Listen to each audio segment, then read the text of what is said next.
teman pemilih, berjumpa dengan saya Ulfiani selaku host di Camilan Cacahan Pemilu dan Pemilihan di channel YouTube KPU Kabupaten Lebak. Yang pada hari ini kita bakal bahas tema yang sangat menarik, yaitu perempuan, demokrasi dan perubahan.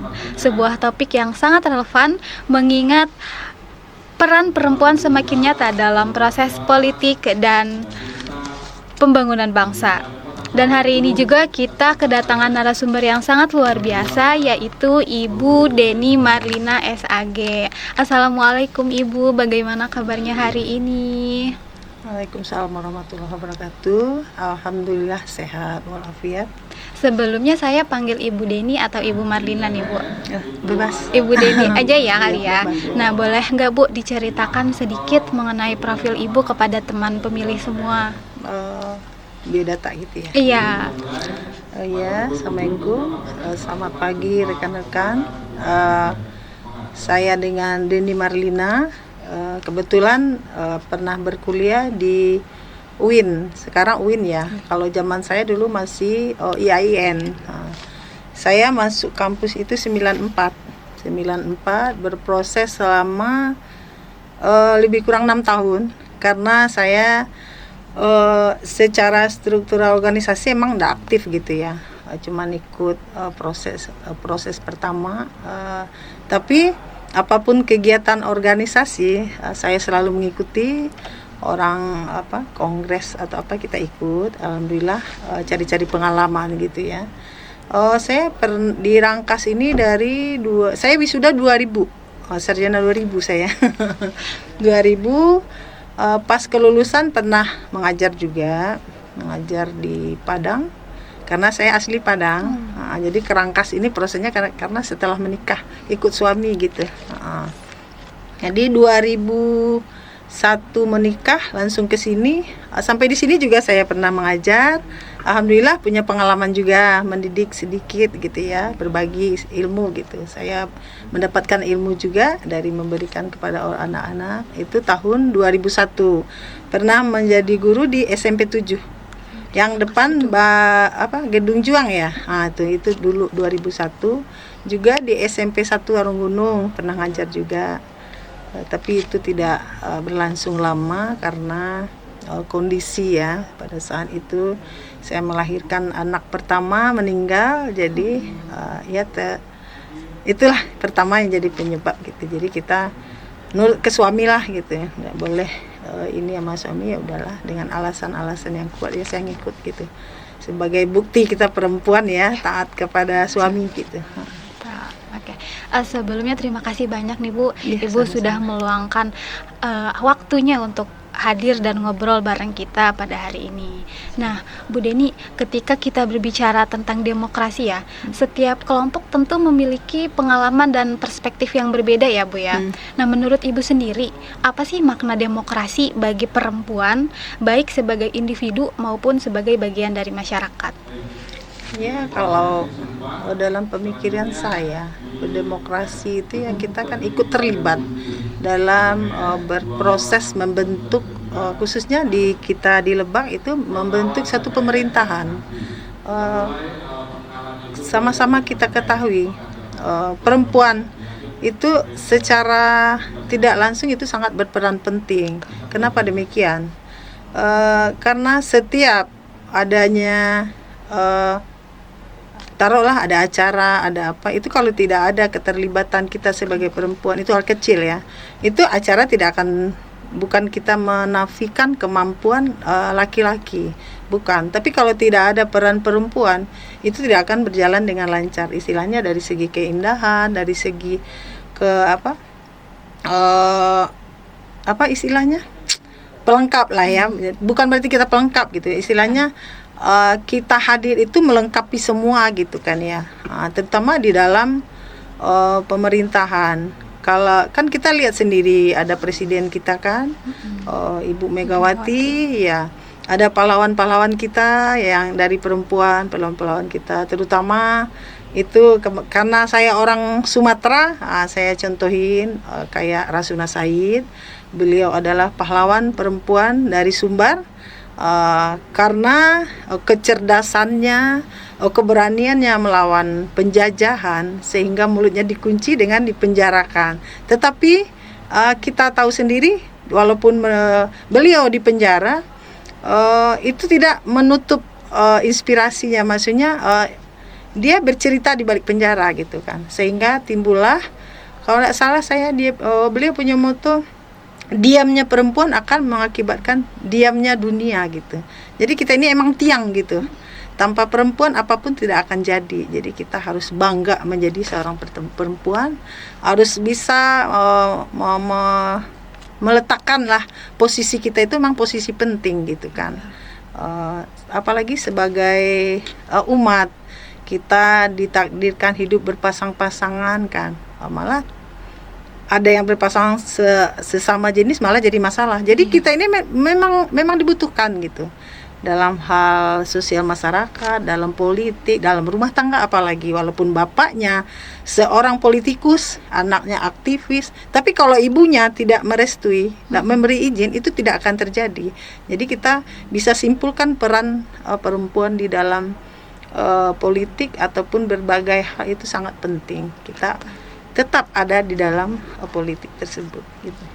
Nah, Ibu, kan kemarin itu ada pemilihan bupati dan wakil bupati Lebak ya.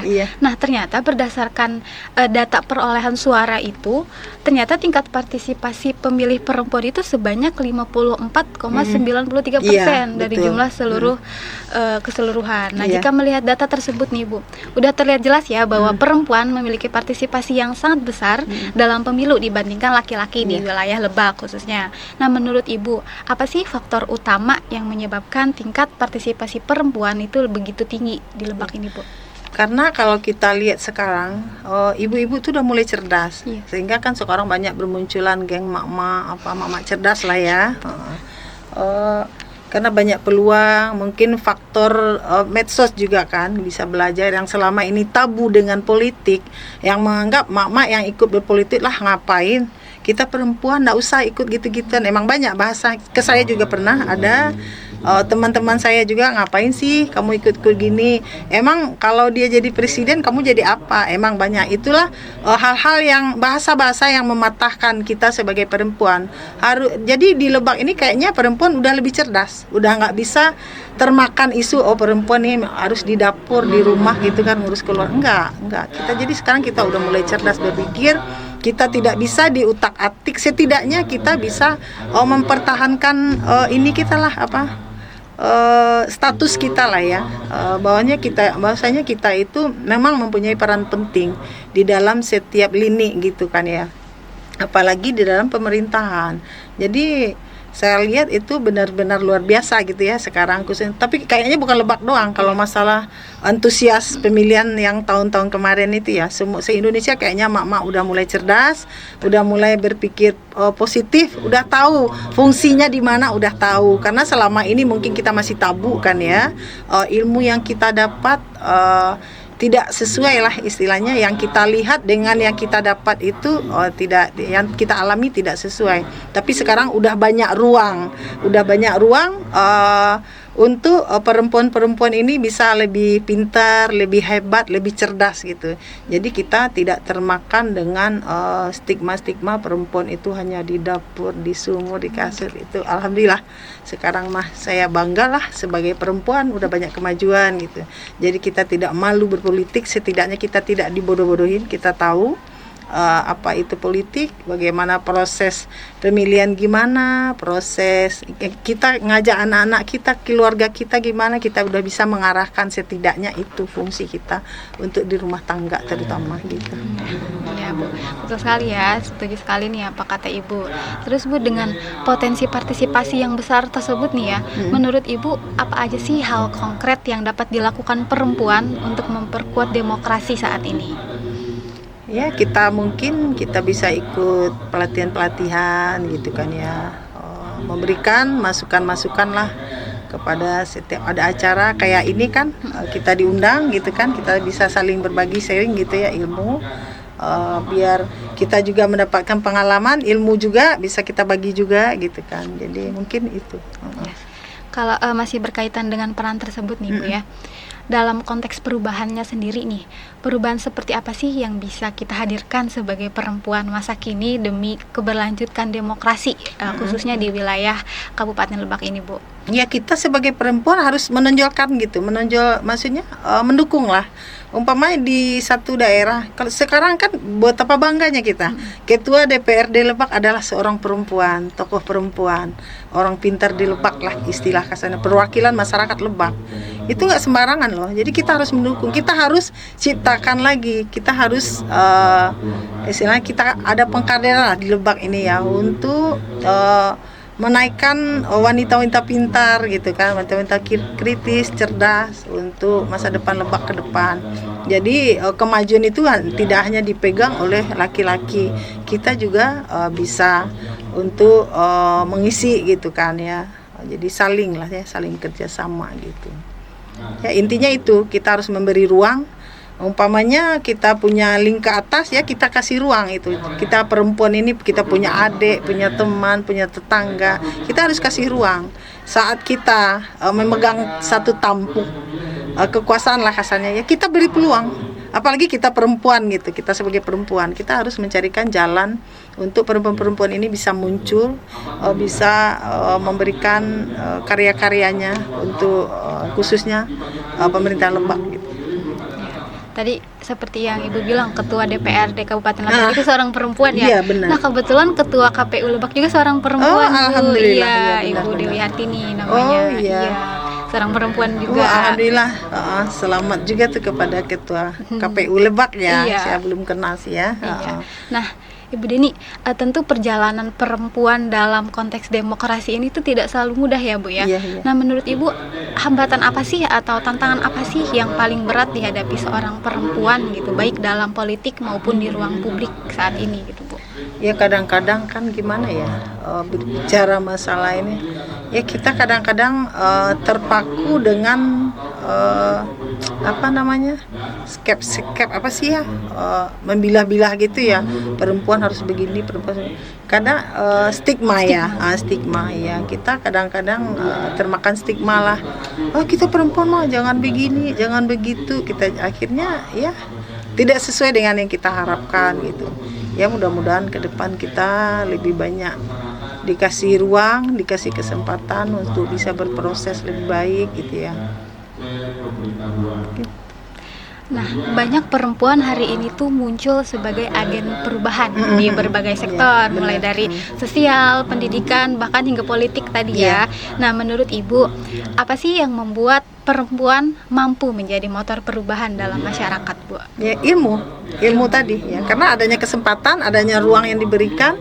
Contoh saya, ini kan saya sekarang nih diberi kesempatan, diberi ruang lah untuk berproses. Ini termasuk proses kan buat diri saya gitu ya, pengalaman yang sangat berharga. Ini seumur hidup baru ini nih masuk KPU. Tapi dulu saya juga sempat diajukan sebagai caleg tahun 2004. Ya, cuma saya keburu nikah, dibawa suami ke sini ya. Sempat juga sih saya aktif-aktif dulu di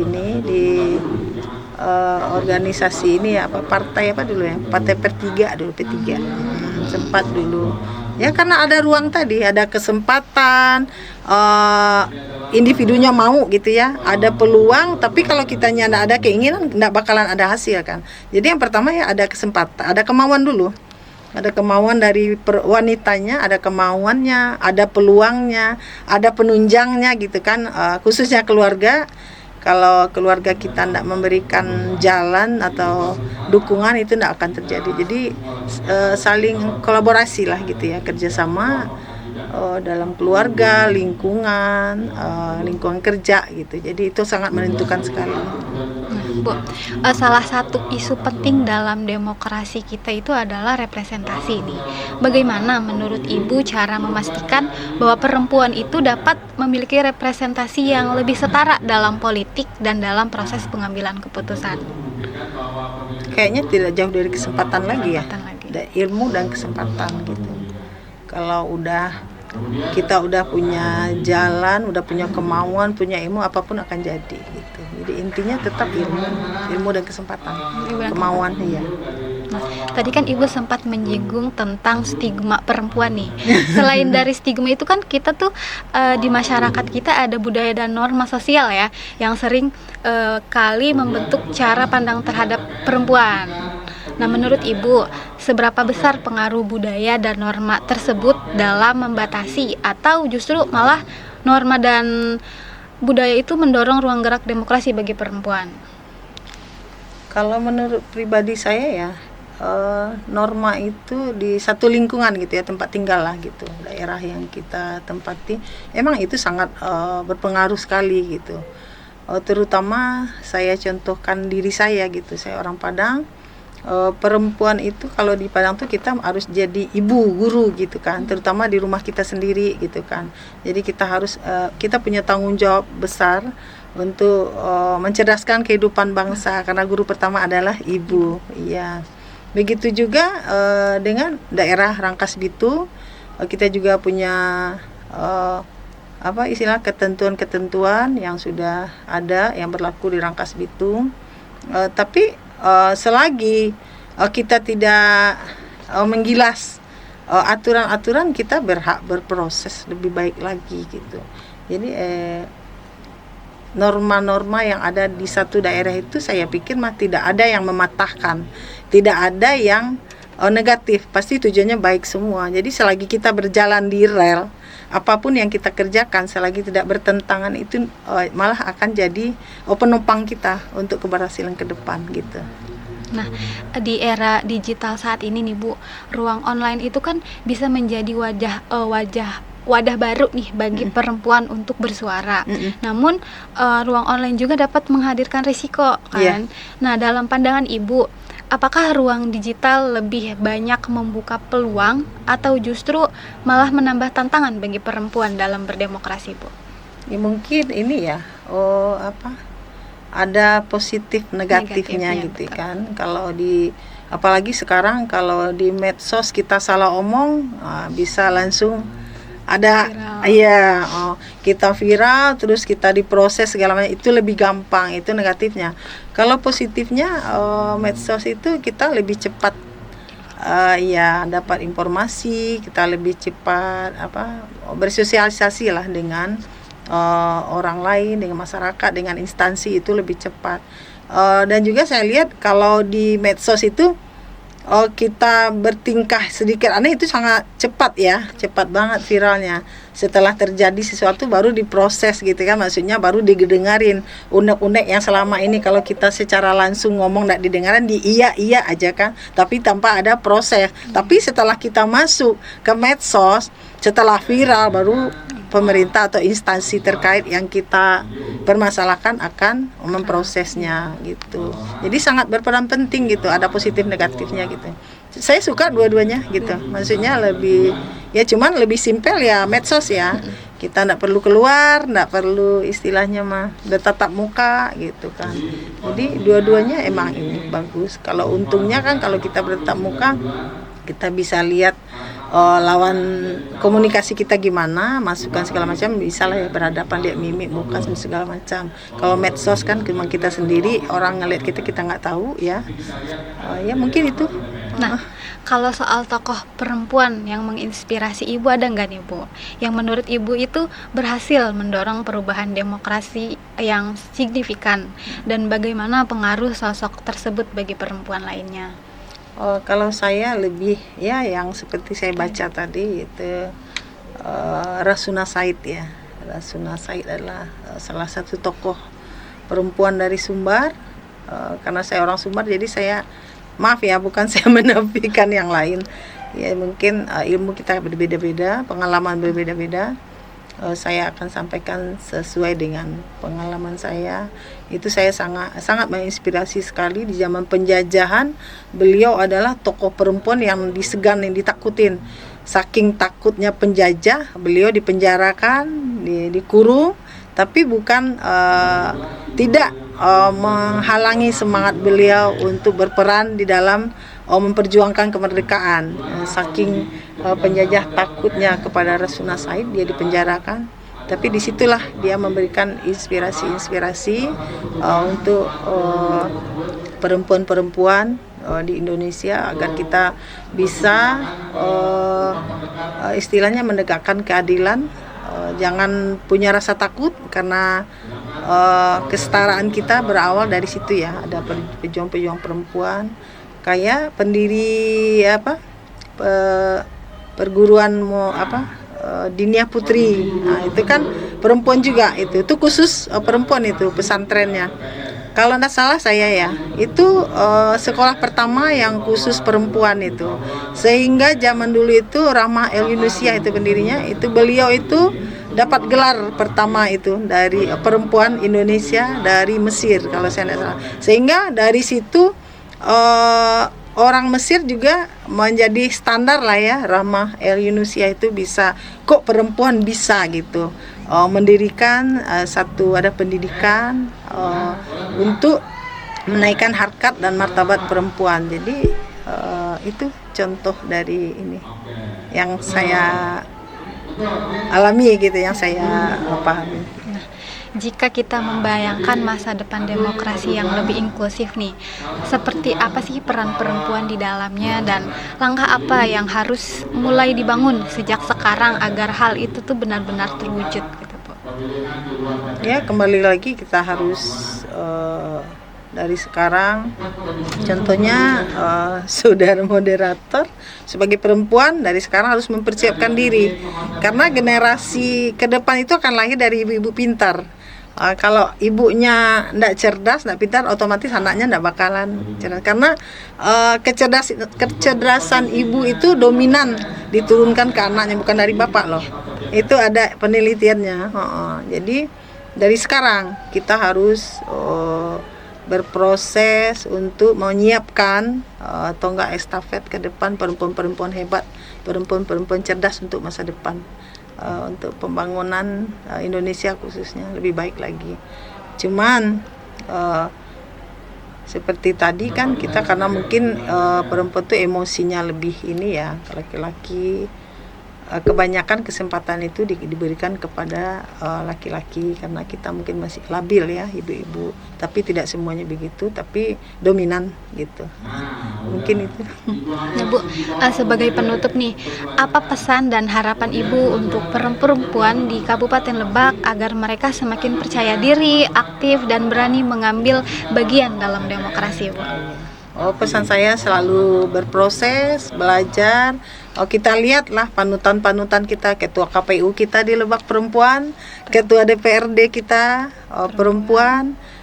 Berarti Lebak itu banyak orang-orang cerdas, perempuan-perempuan cerdas yang harus kita contoh keteladanannya, kecerdasannya gitu kan, peluang-peluangnya. Mudah-mudahan ibu-ibu yang lagi memegang tampuk sekarang kayak di DPRD, KPU bisa istilahnya memberikan kesempatan lah kepada generasi muda kita, memberikan ruang lah kepada generasi kita, ada bibit untuk kedepannya gitu. Wah, luar biasa sekali ya teman pemilih, begitu banyak wawasan dan pemikiran berharga yang kita dapatkan pada hari ini. Sebelumnya saya ucapkan terima kasih yang sebesar-besarnya kepada Ibu Deni Marlina atas waktu, pemikiran dan inspirasinya.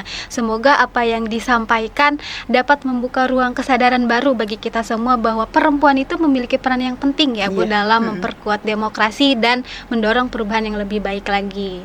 Partisipasi perempuan bukan hanya soal jumlah ya, tetapi tentang kualitas kehadiran dan kontribusi kita terhadap setiap proses pengambilan keputusan.